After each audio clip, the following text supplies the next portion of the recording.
வெந்தயம், ஓமம், கருஞ்சீரகம் இத பவுடர் பண்ணி சாப்பிட்டு வந்தா எவ்வளவு நன்மைகள் கிடைக்கும்னு தெரியுமா? இந்த மூணுமே ஒன்னா சாப்பிட்டா பெஸ்ட்னு தெரியும். ஆனா எப்படி பண்ணணும், எந்தெந்த அளவு போட்டு பண்ணணும்னு தெளிவா சொல்லு.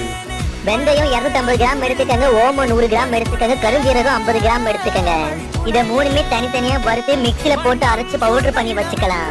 அந்த பவுடரை சுடுதண்ணில போட்டு குடிச்சிட்டு வரலாம், தேயில மிக்ஸ் பண்ணி சாப்பிட்டும் வரலாம். முக்கியமா இது எல்லாருமே ட்ரை பண்ணலாம், உடம்புக்கு ரொம்பவே நல்லது.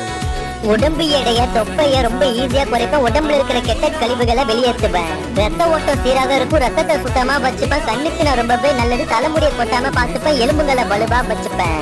இதுதான் ரொம்ப முக்கியமான விஷயம். அந்த பொடி கொஞ்சோண்டு எடுத்துட்டா போதும், ரொம்ப எடுத்துக்கணும் அவசியம் இல்ல.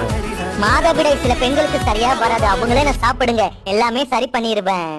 ரத்தத்துல சக்கரை அளவை கம்மி பண்ணுவேன், எந்த புற்றுநோயுமே வராம பாத்துப்பேன், மாரடைப்பு வராம பாத்துப்பேன், மலச்சிக்கலை சரி பண்ணுவேன். நல்லதே சாப்பிடுங்க, நல்லபடியா வாழுங்க. நல்ல எண்ணத்தோட இந்த வீடியோவை ஷேர் பண்ணுங்க. தேங்க்யூ.